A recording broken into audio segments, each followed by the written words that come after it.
नहीं तब तक वोट नहीं, जब तक विकास नहीं तब तक वोट नहीं, विकास नहीं करेंगे वोट नहीं। अरे होने ठाड़ो दिले है नहीं किनारे किनारे पर ठाड़ो है नहीं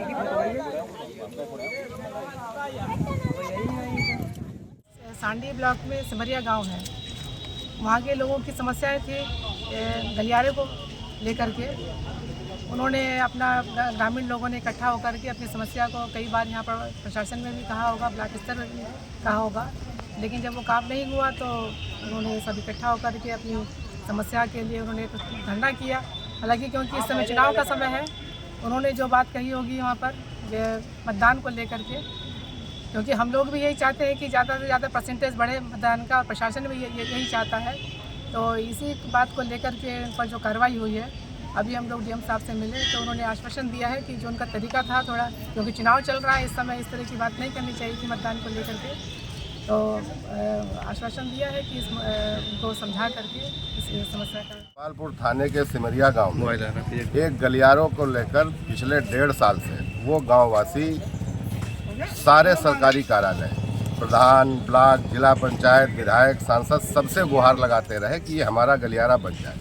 जब 1.5 साल तक कोई रास्ता नहीं निकला तो गांववासी मजबूरन अपने गांव में ही जुलूस निकाला और प्रशासन और सत्ता पक्ष के खिलाफ नारेबाजी की और देश के महत्वपूर्ण चौथे स्तंभ का सहारा लिया।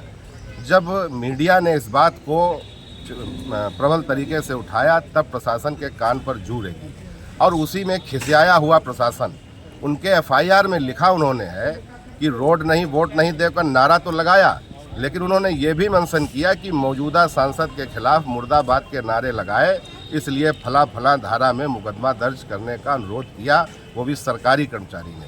मखौल बना के रख दिया पूरे देश के लोकतंत्र का कि आदमी अपनी बात जब नहीं सुनी तभी तो चिल्लाया। नहीं, अगर 1.5 साल से अगर सुनवाई हो गई होती, लेकिन भारतीय जनता पार्टी के इशारे पर और प्रशासन के इशारे पर और उसके सहयोग से उस गांव पर यह दबाव बनाया गया कि डर और भय का माहौल बनाया गया और उसका सीधा एक मंशा कि सिमरिया गांव चूँकि समाजवादी गढ़ के रूप में जाना जाता है, इसलिए यहाँ के लोग अगर डर जाएंगे तो दूसरे भी अगल बगल के इलाके के लोग प्रशासन और अधिकारियों से डरने का काम करेंगे। और हमने ये मांग करी है कि जिन उप जिलाधिकारी सवाजपुर महोदया ने ये एफआईआर आनन फानन में लिखाई है, उनके इस नीति के चलते हमें तो स्वच्छ चुनाव हो जाए, निष्पक्ष चुनाव हो जाए। हमने उनको भी वहाँ पर आरओ ना बने भविष्य में, इसकी भी हमने मांग की है। और हालांकि आज समाजवादी पार्टी का प्रतिनिधिमंडल डीएम साहब से मिलकर ये मांग पत्र दिया है कि इस एफआईआर को ख़त्म किया जाए, क्योंकि इसमें तमाम निर्दोष पढ़ने लिखने वाले बच्चों के नाम लिखे गए। 1-2 लोगों ने उपद्रव हो सकता, लेकिन क्या उपद्रव किया?